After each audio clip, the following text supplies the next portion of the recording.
हरे कृष्ण, राधे राधे। दोस्तों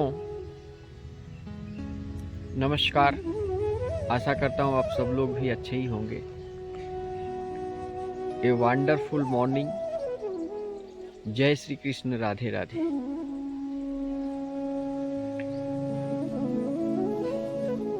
ये संसार दुखों का आलय है, इसलिए श्री कृष्ण ने कहे हैं अर्जुन से कि संसारम दुखा आलयम। इस समस्त संसार के सारे दुखों से मुक्ति कैसे पाए। सबको पता है, सबको मालूम है, लेकिन चिंतन मनन नहीं करेंगे, फॉलो नहीं करेंगे। हमारे विश्व में सर्वश्रेष्ठ, सबसे सुंदर, सबसे सरल स्तंभ है दया, सत्य, भक्ति, शुद्धि। यही स्तंभ पर आज तमाम भागवत गीता के पुण्य भूमि पर गीता ज्ञान का मुख्य स्तंभ यही है। कर्म योग, ज्ञान योग और भक्ति योग। कर्म का प्रतीक अर्जुन, ज्ञान का प्रतीक उद्धव और भक्ति का प्रतीक सुदामा, श्री कृष्ण सुदामा। ऐसा भक्ति करने वाला श्री कृष्ण को कोई नहीं। मीराबाई का प्रेम करने वाला कोई नहीं। मीरा जैसा प्रेम करने वाला श्री कृष्ण का कोई शायद ही हो। दोस्तों, अर्जुन विषाद योग में आप सर्च करके देखेंगे कितनी मधुर वानियां हैं और कितनी अमृत वानियां हैं। दुनिया का कोई ऐसा समस्या नहीं है जिसका समाधान नहीं है। हर समस्या का समाधान, हर प्रश्न का उत्तर श्री कृष्ण के मुख से दिए गए हैं। दुनिया का सबसे मोह के बारे में अगर जानना है तो धृतराष्ट्र उवाच संजय, इसको सुने। धृतराष्ट्र एक ज्ञानी पुरुष होते हुए, एक राजा होते हुए मोह में पड़ गए। मोह के कारण उन्होंने सत्य का साथ नहीं दिया। पुत्र के मोह में आज तक वो सारे जगत के लोग धृतराष्ट्र को पुत्र मोही समझते हैं। ये मोह बड़ा खतरनाक है। आज मैं इस मोह के बारे में एक दृष्टांत देना चाहता हूं। दुनिया के हर की माताओं को और पिताओं को अपने बच्चों के प्रति ऐसा मोह न करें। जो माताएं अपने पुत्र को गलत कार्यों में भी मौन रहती है, पुत्र मोह के कारण अन्याय को भी न्याय कहने लगती है, तो वही हाल होगा जो धृतराष्ट्र का हुआ था। इसलिए अगर आपके बच्चे कोई गलत रास्ते पर जा रहे हैं तो उसको रोकिए, दंड दीजिए, सहिए मत। अगर आप 1 रुपया चोरी में सह गए, कल वो 10 रुपया चोरी करेगा, 100 रुपया करेगा, 1000 करेगा, लाख करेगा। अंत में वो उसका बड़ा अंजाम बुरा होगा। उस वक्त आप कुछ नहीं कर पाएंगे। मैं जितने भी लोगों को देखा हूं जो बिगड़ैल बच्चे होते हैं, उसका मात्र एक ही कारण है, उनकी माँ। उनकी माँ छोटे बचपन से ही उनको संस्कारहीन बनाती चली गई। इसका मूल कारण था पुत्र मोह, पुत्री मोह, जिसका सीधा स्पष्ट रूप से आप देखेंगे धृतराष्ट्र का दुर्गति। धृतराष्ट्र के आंखों में वो पश्चाताप, भय दिखाई देता था। उनको पता था कि मैं अन्याय के पथ पर, अधर्म के पथ पर हूं। और वो संजय से बार बार पूछते थे। संजय का मतलब आप समझ रहे होंगे कि जिस प्रकार आप इस जमाने में क्रिकेट मैच का वर्ल्ड कप देखते हैं तो घर बैठे ही टीवी से सब कुछ आप देख रहे हैं। उस समय तो टीवी नहीं थी, लेकिन संजय की आंखों में दिव्य दृष्टि थी और उनकी एक शक्ति थी कि वो दूर से ही कोई चीज़ को देख सकते थे। और धृतराष्ट्र चूंकि अंधे थे, वो देख नहीं सकते थे, लेकिन उनकी मन की आंखें बहुत तेज थी।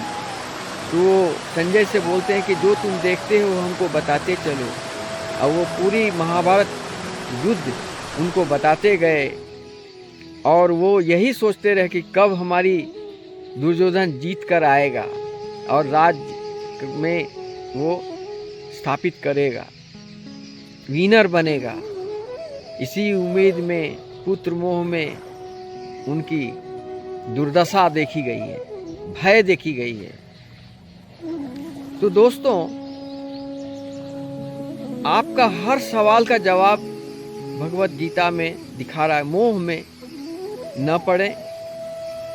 मोह बड़ा दुखदाई है। अगर आप किसी के मोह में आत्महत्या करते हैं, ये भी एक कायरता का काम है। इतना मोह किसी से ना करें। ये आत्मा को परमात्मा में लगा दें, दिल को परमात्मा में लगाएं। ये जो मटेरियल वर्ल्ड जिसको कहते हैं गीता में, सांसारिक भौतिक सुख, भौतिक चीजों, जो भी चीज आपको दिखाई देती है सब एक नाशवान है, मिथ्या है।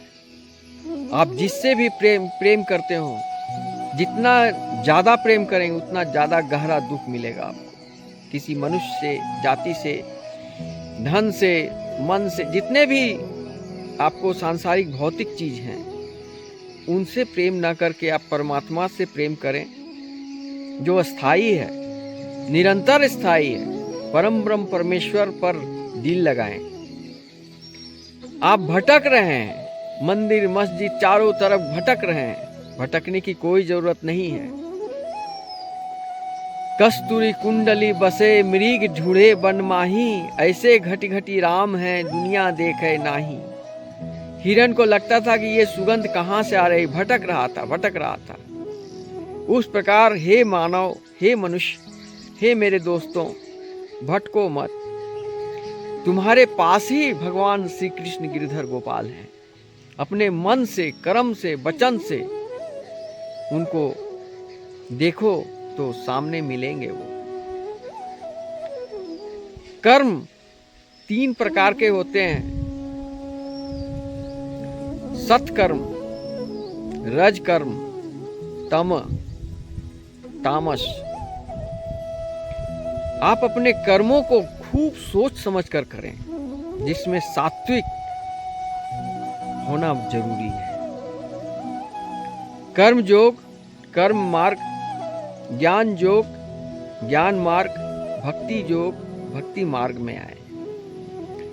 ये 3 चीज, 3 कर्म, ज्ञान, भक्ति, 3 चीज यदि आपके कर्म में शामिल हो जाए, आपके मन में शामिल हो जाए, तो साक्षात श्री परम ब्रह्म परमेश्वर श्री विष्णु जय श्री हरि का आपके हृदय में प्रवेश होना अनिवार्य है। परम मुक्ति आपको मिलना अनिवार्य है। सारे सुखों का मूल आपको मिल जाएगी। आप सुखी किसको समझते हैं? सब मिथ्या है। थोड़ा धन मिल गया, बड़ी खुशी। पराया धन मिल गया, बहुत खुशी। ये सब महामूर्खों का पहचान है। सब यही धरा का धरा रह जाएगा, कुछ भी आपके साथ नहीं जाएगा। आप भाग्य लेकर जन्म लेते हैं और कर्म फल लेकर जहां से जाते हैं, फिर उसी तरह, फिर उसी भाग्य के अनुसार, फिर उसी उसी कर्मों के फल के अनुसार आपका भाग्य का फिर पुनः निर्माण हो जाता है। और जब तक उन कर्म को पूरा नहीं किया जाएगा, तब तक आपकी आयु निर्धारित कर दी जाती है। एक और शब्द है प्रारब्ध। प्रारब्ध। अर्जुन बोलते हैं, हे श्री कृष्ण, हे केशव, प्रारब्ध इच्छा मनुष्यों के पूर्ति के लिए आप क्यों नहीं कुछ करते हैं? आप तो परम ब्रह्म परमेश्वर हैं, सबका कल्याण कर ही सकते हैं, प्रारब्ध भी आप क्यों नहीं करते हैं? तो इस पर श्री कृष्ण बोले अर्जुन से, हे पार्थ, प्रारब्ध मेरे अंडर नहीं है, मैं किसी का प्रारब्ध नहीं हूं। वो मैंने उसको समस्त ब्रह्मांड में आंखें, शरीर, सब कुछ दिया हूं, लेकिन कर्म वो जैसा करेगा उसका प्रारब्ध भी वैसा ही होगा। वो मैं नहीं लिखता हूं या मैं निर्धारित नहीं करता हूं। ये मनुष्य अपना प्रारब्ध स्वयं लिखता है। अब उसको पहचानना है कि मैं किस तरफ जाऊं, धर्म के तरफ कि अधर्म के तरफ। आप देखे होंगे कि आचार्य द्रोण महागुरु थे अस्त्र विद्या शस्त्र विद्या का। कर्ण जैसा प्रतापी, हर चीज में परिपूर्ण, दान धर्म कर्म भक्ति सब कुछ में परिपूर्ण। भीष्म पितामह जिनका विख्यात है पूरे विश्व में। ऐसे ऐसे योद्धा, ऐसे ऐसे महान व्यक्ति क्यों परास्त हो गए? चूंकि वो अधर्म के रास्ते पर थे, अधर्म के साथ में थे। अगर आप इस बात को याद रखें, आप छोटा से छोटा बिंदु हो, छोटा से छोटा आदमी हो, छोटा से छोटा मन वाले हो, धन वाले हो, गरीब हो, कुछ भी हो, लेकिन अगर आप धर्म के साथ हैं और धर्म के रास्ते में हैं तो आप भी अर्जुन हैं, युधिष्ठिर हैं। लेकिन अधर्म के साथ होने पर अगर आप आचार्य द्रोण हैं, भीष्म पितामह हैं, महाशक्तिशाली हैं, तो आप भी शून्य हैं। आपकी भी वही गति होगी जो उनकी हुई। पराशर मुनि की कहानी आप देख लेंगे, सुन लेंगे। कथाएं बहुत है, 18 अध्याय, 700 श्लोक गीता में है। यहां जिंदगी बनाने के लिए एक ही श्लोक काफी है। जिस प्रकार एक बात मैंने सुनी थी बहुत दिन पहले कि बर्बाद गुलिस्ता करने को बस एक ही उल्लू काफी है, और यहां हर साख पे उल्लू बैठे हैं, अंजाम गुलिस्ता क्या होगा। इसलिए दोस्तों, पूरे महाभारत कथा श्रवण चिंतन मनन करें, गीता का उपदेशों को पढ़ें। गीता का एक उपदेश अगर आप मनन कर लेते हैं, समझ लेते हैं, तो आपका भवसागर पार हो जाएगा। रामायण में श्री तुलसीदास जी लिखे हैं, सिर्फ एक दोहा पढ़ने पर संपूर्ण रामायण का पाठ का फल मिल जाता है। वो क्या है जानिए। वो ये है, मो सम दीन न दीन हित, तुम समान रघुबीर, अस विचारी रघुवंश मणि, हरहु विषम भव भीर। जय श्री राम, जय श्री राम। इसका मतलब ये हुआ कि मेरे समान कोई गरीब नहीं, दीन नहीं, और आपके समान दीनों का हित करने वाला ब्रह्मांड में नहीं। ऐसा समझकर हे प्रभु मेरे इस भवसागर के बंधन से पार करें। समस्त सवालों का जवाब का एक ही साथ एक दोहे में खत्म हो गई। वाह, तुलसीदास जी ने क्या लिखे थे। वो कौन थे आप जान सकते हैं, समझ सकते हैं। उनकी लिखी हुई वाणियों का, उनके लिखे हुए ग्रंथों का कोई एक अक्षर काट नहीं सकता है, ना ही उसमें एक अक्षर जोड़ सकता है। मैं बहुत गर्व करता हूं कि मैं उस देश का इंसान हूं, उस देश का नागरिक हूं जिस देश में, जिस भारत देश में गंगा बहती है, और जहां तुलसीदास जैसे लेखक, वेद व्यास जैसे लेखक और परशुराम जैसे शक्तिशाली, उद्धव जैसे ज्ञानी, सुदामा जैसे भक्ति करने वाला श्री कृष्ण का, मीराबाई जैसे भक्ति वाली, राधा जैसे महाशक्ति, आद्या शक्ति, श्री कृष्ण जैसे परम परमेश्वर, जिस श्री पुरुषोत्तम राम, जय श्री राम, अयोध्या वाले, मथुरा वाले श्री कृष्ण, द्वारिकाधीश वाले श्री कृष्ण, जगन्नाथपुरी वाले जगन्नाथ बाबा भगवान, द्वादश ज्योतिर्लिंग महादेव, क्या ने तिरुपति बालाजी, वैष्णो देवी माता। हम उस देश के में निवास करते हैं जहां भगवानों का घर है, भारतवर्ष। भारत के प्रत्येक प्रधानमंत्री का एक ही उद्देश्य, एक ही नारा, एक ही नीति, वासुदेव कुटुंबकम। सर्व व्यक्ति सुखाय, सर्व व्यक्ति सुख में रहे, किसी को कोई तकलीफ न हो। हमने, पूरे भारत ने किसी भी देश से कभी अभद्र व्यवहार नहीं किया, विश्व शांति का पाठ पढ़ाया।